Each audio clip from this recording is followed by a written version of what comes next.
எமது தலைமை செய்தி ஆசிரியர் திரு ரங்கராஜ் பாண்டே அவர்கள் இணைப்பில் காத்திருக்கிறார்கள். அவரிடம் பேசலாம்.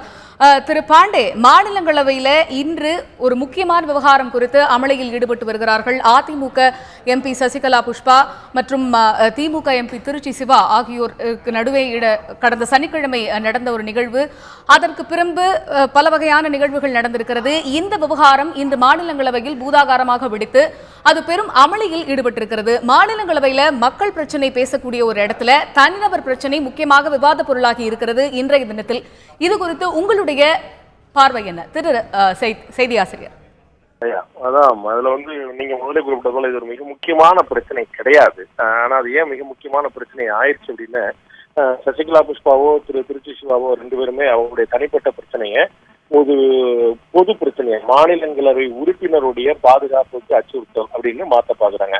நிச்சயமா அந்த சட்டசபையோ பாராளுமன்றத்தில் இரவைகளோ அதனுடைய உறுப்பினருடைய மாண்பை, அவருடைய உயிரை, அவர்களுக்கான அத்தனை விதமான பாதுகாப்பையும் உத்தரவாதப்படுத்த வேண்டியது அந்தந்த சபையுடைய தலைவர்களா இருக்கக்கூடிய சபாநாயகர்கள் பற்றி அவருடைய பொறுப்பா இருக்கிறது. அந்த ரீதியில தான் இதை கொண்டு வரனால அது மிக முக்கியமான பிரச்சனையாக மாறுகிறது.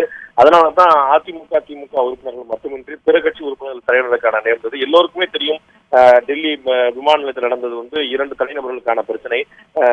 சசிகலா புஷ்பா எம்பி அவர்கள் சொன்னது போல அதிமுக தலைமை அவதூறாக பேசினார், அதனால் நான் அறிந்தேன் அப்படிங்கிற மாதிரியான விஷயங்கள். அதை தாண்டியும் பல்வேறு விஷயங்கள் அந்த வரிகளுக்கு கூட நாம் படித்துக் கொள்ள வேண்டிய விஷயங்கள் நிறைய இருக்குது அப்படிங்கிறது செய்தியை பார்த்த அத்தனை பேருக்குமே தெரியும். இரண்டு பேரையும் தொடர்புபடுத்தி இதற்கு முன்னால் வந்த படங்கள், அதற்கு வந்த அரைகுறையாக வந்த மறுப்புகள், அதை பற்றிய தெளிவான பார்வையின்மை என்று பல்வேறு விஷயங்கள் சொல்லப்பட்டவை பலவாக இருக்க, சொல்லப்படாதவை மிக பலவாக இருக்கின்றன. அந்த மாதிரியான விஷயம் தான். எனவே இது இரண்டு நபருக்கு மட்டுமே இடையில் தனிப்பட்ட விஷயம். திரு சுமத்ராமன் அவர்கள் சொன்னது போல இரண்டு நபருக்கு மட்டுமே உள்ள தனிப்பட்ட விஷயமாக தான் இருந்தது. ஆனால் இன்று அதிமுகவுடைய தலைமை தன்னுடைய கட்சி எம்பியா இருக்கக்கூடிய சசிகலா புஷ்பாவை கட்சியிலிருந்து அடிப்படை உறுப்பினர்கள் நீக்கியது பிறகு பாராளுமன்றத்தில் இந்த தகவல் நேற்று அனைவரும் செய்தியில் பார்த்திருப்போம். இரண்டு கட்சி தலைமையிலும் திமுக தலைமை திருச்சி சிவாவை அழைத்து என்ன நடந்தது என்பது விசாரிக்க, அதிமுக தலைமை சசிகலா புஷ்பாவை அழைத்து கடுமையான கண்டனம் தெரிவிக்க இரண்டு கட்சி தலைமையிடம் அவர்கள் விளக்கம் அளிக்க நேர்ந்தது.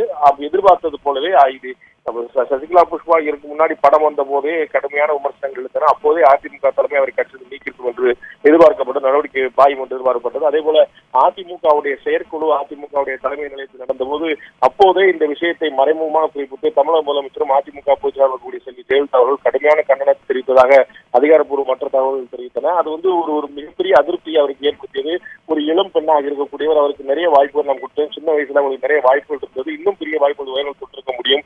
எப்போதுமே முதலமைச்சர் பெண்கள் அரசியலுக்கு வர வேண்டும் என்று அதிகமாக விரும்பக்கூடியவர். அதனால மாயாவதி விஷயத்தில் உட்பட பல இடங்களில் தானாக முன்வந்தே ஆதரவு தெரிவிக்கக்கூடியவர். பெண்களுக்கு எந்த விதமான இழுப்பு நேரக்கூடாது அரசியல் இருக்கிறனாலேயே என்று கருதக்கூடியவர். ஆனால் சசிகலா புஷ்பாவுடைய தொடர்புகள், அவருடைய பேச்சு, அவருடைய நடத்தை எல்லாம் பல்வேறு விமர்சனங்களுள்ளான போது அதை பற்றி கடுமையான கண்டனம் தெரிவித்ததாக செயற்குழுவிலேயே பேசியதாக அதிகாரப்பூர்வ மற்ற தகவல் தெரிவித்தன. சோ நேற்று கடுமையான கண்டனம் தெரிவித்து இன்று எதிர்பார்த்தது போலவே கட்சியிலிருந்து நீக்கியிருக்கிறார். இப்போது சசிகலா புஷ்பாவிற்கு இரண்டு தர்ம சங்கடங்கள். ஒன்று, திமுகவுடைய எதிர்ப்பை, ஏனால் அந்த கட்சியுடைய மிக முக்கியமான பிரமுகராக இருக்கக்கூடிய திருச்சி சிவாவை தாக்கியதனால் அந்த நான் 4 முறை அறிந்தேன் என்று இவர் ஒப்புக்கொள்ள, ஒரு முறைதான் அறிந்தார் என்று திருச்சி சிவா சொல்ல சம்பவம் நடந்திருப்பது என்பது 100 விழுக்காடு எந்த சந்தேகத்துக்கும் இல்லாமல் ஒரு நிரூபணமாயிருக்கிறது. எனவே திராவிட முன்னேற்ற கழகத்துடைய எதிர்ப்பையும் அதிருப்தியும் அவர் சம்பாதித்தாக வேண்டும். தற்போது அதிமுகவும் அவரை கைவிட்டிருக்கிறதால் அவருடைய நடவடிக்கை எடுத்திருப்பதால் அதிமுகவினருடைய தங்களுடைய கட்சிக்கே இந்த எம்பியால் அவமானம் இருந்திருக்கு என்று கட்சியினரே கருதக்கூடிய வாய்ப்பு இருக்கு. எனவே அதிமுகவுடைய அதிருப்தியும் எதிர்ப்பையும் கூட சம்பாதிக்க நேர்ந்திருக்கு. தற்போது அதிமுக திமுக என்ற இரண்டு கட்சிகளும் திருச்சி சிவா என்ற தனிநபரிடமும் முழுமையான பகையை சம்பாதித்திருப்பதால் தனது உயிருக்கே ஆபத்து நேர்ந்திருக்கிறது என்ற பொருளை பாராளுமன்றத்துல மாநிலங்களை வைக்கிறார். எனவேதான் இந்த அமளிக்கு ஏற்பட்டிருக்கிறது. இதை மாநிலங்களை எப்படி எதிர்கொள்ள போகிறது பார்க்க வேண்டியிருக்கிறது. இப்போது அதிமுகவுடைய அடிப்படை உறுப்பினர் நீக்கப்பட்டிருந்தாலும் அவருடைய பாராளுமன்ற உறுப்பினர் பதவிக்கு எந்த ஆபத்தும் நேராது. அவருடைய பதவிக்காலம் முழுமைக்கும் அவர் தொடர்ந்து தான் இருக்கப் போகிறார். ஆனால் மற்ற கட்சிகள் இந்த விஷயத்தை எந்த அளவுக்கு ஆண்டு எடுத்துக் கொள்கின்றன, அது விவாத பொருளாக மாற்றுகின்றனவா, அதற்கு எதன் உத்தரவுகள் பிறப்பிக்கின்றன என்பதை பொறுத்துதான் பார்க்க வேண்டும். இதுல அவர்களுக்கு நிச்சயமாக இந்த பிரச்சனையுடைய ஆழம், இந்த பிரச்சனைக்கான பின்னணி எல்லோருக்குமே தெரிந்திருக்கக்கூடிய வாய்ப்பு இருக்குது. எனவே அவர்கள் ஒரு டைம் பாஸ் மாதிரி ஒரு சீரியஸாக இல்லாமல் பிற கட்சி தலைவர் எல்லாம் ஒரு சாதாரண எடுத்துக்கொண்டிருந்தால் இது விவாதம் ஒரு சலசலப்பை மட்டும் ஏற்படுத்தி விடக்கூடிய வாய்ப்பு, அதோட முடித்து விடக்கூடிய வாய்ப்பு உண்டு. அதை தாண்டி இவர்கள் ஒரு சீரியஸான விஷயமாக ஒரு பாராளுமன்ற உறுப்பினருக்கான பாதுகாப்பு அச்சுறுத்தலுக்குள்ள இருக்கிறது என்ற விஷயமாக எடுத்துக்கொண்டால் நிச்சயமாக அடுத்த கட்டத்தை நோக்கி நகர்ந்து தொடர்ந்து அமைச்சர்கள் யாரும் பதிலளிக்க வேண்டும் என்ற நிபந்த அளவுக்கு போகக்கூடிய வாய்ப்பு இருக்குது. இது எப்படி செல்ல இருக்கிறது என்பது மிக சில நிமிடங்களில் தெரிந்துவிடும். காயத்ரி, நிச்சயமாக திரு தலைமை செய்தி ஆசிரியர், நீங்க சொன்ன மாதிரி இது ஒரு தனிநபர் பிரச்சனையா இருந்த ஒரு விஷயம் இன்றைக்கு வந்து ஒரு தமிழகத்திற்கான ஒரு இந்த மாதிரி முக்கியமான தமிழகத்தைச் சேர்ந்த 2 முக்கிய கட்சிகள் அவர்கள் வந்து இந்த மாதிரி மாநிலங்களவையில் ஒரு பிரச்சனைன்னு கொண்டு போறது ஒரு தனிநபர் விவாத பொருளா இன்னைக்கு மாநிலங்களவை மாறி இருக்கக்கூடிய விஷயம். இது போன்ற விஷயங்கள் வந்து இதுக்கு மேலும் நடக்காமல் இருப்பதற்கு 2 கட்சிகளும் அடுத்தடுத்த நகர்வுகள் எப்படி இருக்கும், எப்படிப்பட்ட ஒரு நடவடிக்கை எடுப்பார்கள்? இதுல கட்சிகள் செய்ய வேண்டிய விஷயத்தை விட அந்த 2 தனிநபர்கள் செய்ய வேண்டிய விஷயம் தான் இருக்கு. இது வந்து கட்சி சார்ந்த விஷயமா இருந்தால் அவர் நடவடிக்கை எடுக்க முடியும், கண்டிக்க முடியும். அந்த விஷயத்தை அதிமுக செஞ்சுட்டதாவே நம்ம பார்க்க முடியும். இது வந்து தனிநபர்கள் 2 பேருடைய தனிப்பட்ட புரிதல், உறவு, நட்பு எப்படி இருக்குது அப்படிங்கிற பொறுத்த விஷயம்.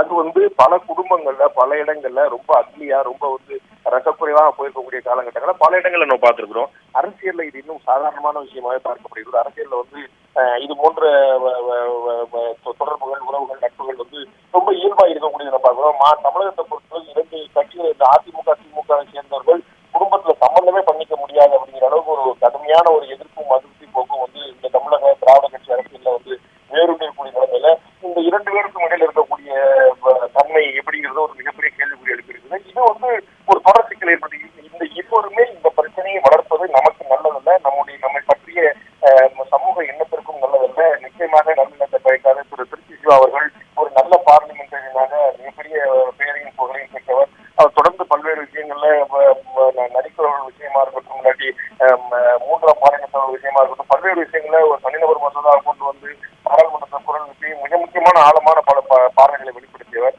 அவர் இது போன்ற ஒரு பிரச்சனை சிக்கியிருப்பது அவருடைய தனிப்பட்ட கீர்த்திக்கு மிக நிச்சயமாக ஒரு பெரிய பங்கத்தை விளைவிக்கின்ற மாற்றுக்கிறதுல. அதே போல சசிகலா புஷ்பா அவர்கள் ஒரு மிகப்பெரிய கட்சியிலிருந்து அவர் வந்து தேர்ந்தெடுக்கப்பட்டிருக்கார். அவருக்கு ஒரு மிகப்பெரிய வாய்ப்புகள் அடுத்தடுத்து வழங்கப்பட்டது, கட்சியில பொறுப்பு வழங்கப்பட்டது, உள்ளாட்சியில பொறுப்பு வழங்கப்பட்டது, எம்பி பதவி வழங்கப்பட்டது. அடுத்தடுத்து அவருடைய கேரியர்ல ஒரு மிகப்பெரிய குரோத்தை நோக்கி போயிட்டு இருந்தபோது பலருடைய எதிர்ப்பையும் அதிருப்தியும் சம்பாதித்த கூட இந்த கேரியர்ல அவருக்கு அவ்வளவு பெரிய குரோத் இருந்தபோது அவரும் இந்த போன்ற தேர்வில் ஈடுபட்டிருப்பது நிச்சயமாக 2 பேருக்கும் ஒரு மிகப்பெரிய கரும்புள்ளி அவருடைய தனிப்பட்ட கேரியர்ல அப்படிங்கிற மாற்றுக்கிறதுல. இந்த கரும்புள்ளிக்கு உடனடியாக ஒரு முற்றுப்புள்ளி வைக்க வேண்டும் என்பது அவர்கள் இருவரும் எடுக்க வேண்டிய முடிவு. அப்படி இல்லை என்றால் அடுத்தடுத்ததாக காவல் நிலையத்தில் புகார், அடுத்தடுத்ததாக தாக்குதல்கள், அச்சுறுத்தல்கள், மிரட்டல்கள் என்று மேலும் மேலும் அக்லியாக ஒரு ரத்தக்குறைவாக செல்லக்கூடிய அபாயம் தான் இருக்கிறது. இதை தடுக்க வேண்டியது கட்சி தலைமை அல்ல, அது தடுக்க வேண்டியது அந்த 2 தனிநபர்கள் சம்பந்தப்பட்ட விஷயமாக இருக்கிறது. தலைமை செய்தி ஆசிரியர், நீங்க சொன்ன மாதிரி இது முழுக்க முழுக்க தனிநபர் சார்ந்த ஒரு பிரச்சனையை தவிர இதுல கட்சி வந்து ஒரு முக்கியமான மிகப்பெரிய நடவடிக்கை எடுக்கப்பட வேண்டும் அப்படிங்கிற ஒரு விஷயம் இதுல பெருசா பார்க்கக்கூடியதுக்கு இல்ல. இது தனிநபர் சம்பந்தப்பட்ட ஒரு விஷயம் அப்படின்னு சொல்லும்போது இன்னைக்கு மாநிலங்களவையில ஒரு புகார் தெரிவிக்கும் போது சசிகலா புஷ்பா சொல்றாங்க தன்னுடைய உயிருக்கு ஆபத்து இருக்கிறது, தனக்கு பாதுகாப்பு இல்லை அப்படின்னு சொல்லும்போது திரு மாநிலங்களவை துணைத் தலைவரான திரு PJ குரியன் சொல்றாரு இந்த மாதிரி சேர்மன் கிட்ட புகார் சொல்லுங்க, உரிய நடவடிக்கை எடுக்கப்படும்னு. ஆனால் அதையும் மீறி காங்கிரஸ் கட்சியின் மாநிலங்களவை தலைவரான திரு குலாம் நபி ஆசாத் ஆகட்டும், பிற மாநிலங்களவை உறுப்பினர்களாகட்டும் அவங்கள பேச அனுமதிங்க, இது மாதிரியான ஒரு நிலைமை நாளைக்கு எங்களுக்கு வந்தா எப்படி நடவடிக்கை இருக்குங்கிறதுக்கு நாங்க தெரிஞ்சுக்கணும், இது அனுமதிங்க அப்படின்னு சொல்லும்போது இதை மாநிலங்களவையில ஒரு பெரிய ஒரு விவாத பொருளா மாத்துறதுக்கு அவ்வளவு ஆழம் இந்த விஷயத்துல இருக்குன்னு மத்த கட்சி உறுப்பினர்கள் நினைக்கிறாங்கன்னு எடுத்துக்கலாமா? இல்ல, அதான் அது நான் ஏற்கனவே சொன்னது போல இதுல வந்து மற்ற கட்சிகள் அணுகிறதுக்கான காரணம் வேறையா இருக்கும். இதுல வந்து என்ன இயல்புல பாத்தீங்கன்னா இது வந்து உண்மையிலேயே ஒரு கொலை மிரட்டலோ ஒரு பயங்கரவாத அச்சுறுத்தலோ யாரும் எதிர்பார்க்காத அசம்பாவித சம்பவமோ கிடையாது. 2 தனிநபர்களுக்கு ஏற்பட்ட ஒரு தகராறு, அதற்கு கட்சி சாயம் பூசுவதற்கான முயற்சி. 2 கட்சி தலைமையிலும் அந்த விஷயத்தை ஆழமாக சரியாக புரிந்து கொண்டதனால் அவர் வந்து ஒரு கட்சி தலைமை நடவடிக்கை எடுத்திருக்கிறது. இன்னொரு பக்கம் வந்து திருச்சி சிவாவுக்கு வந்து அவர் கூட்டு அழைத்து விசாரணை நடந்திருக்கிறது.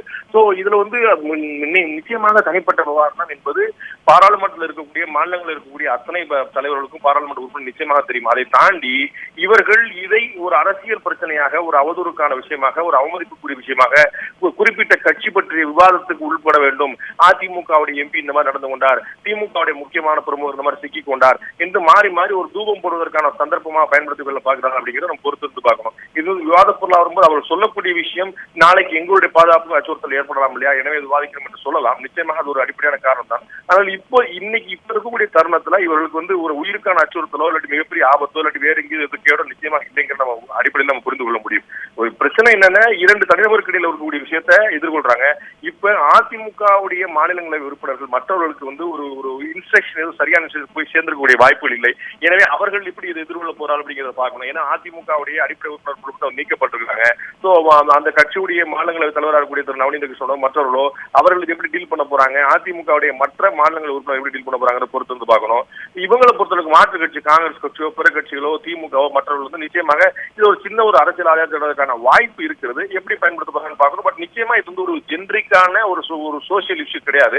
காங்கிரஸ் கட்சி இது திமுக பக்கம் கூட்டணியில நீண்ட நெடுங்காலமா இருக்கனால அதிமுகவை சின்னதாக ஒரு ஒரு தட்டு தட்டி பார்ப்பதற்கான ஒரு வாய்ப்பு கிடைத்திருக்குது என்று நினைக்கலாம். அதை தாண்டி அவர்கள் வந்து ஒரு இயல்பான அக்கறையிலேயே ஒரு பெண்ணாக இருப்பதனால சபையுடைய உறுப்பினராக இருப்பதனால அவருக்கு பாதுகாப்பு வேண்டும் அப்படிங்கிறதுக்கான ஒரு முயற்சியாக இருக்கலாம். இது எந்த மாதிரி போகுதுங்கிறத நம்ம பொறுத்து வந்து பார்க்கணும். இது வந்து ஒரு பொலிட்டிக்கல் கேமா மாறக்கூடிய வாய்ப்பு இருக்குது. மாறாம இருக்கிறது அந்த 2 கட்சிகளுக்கும் நல்லது, அந்த 2 கட்சி உறுப்பினர்களுக்கும் நல்லது.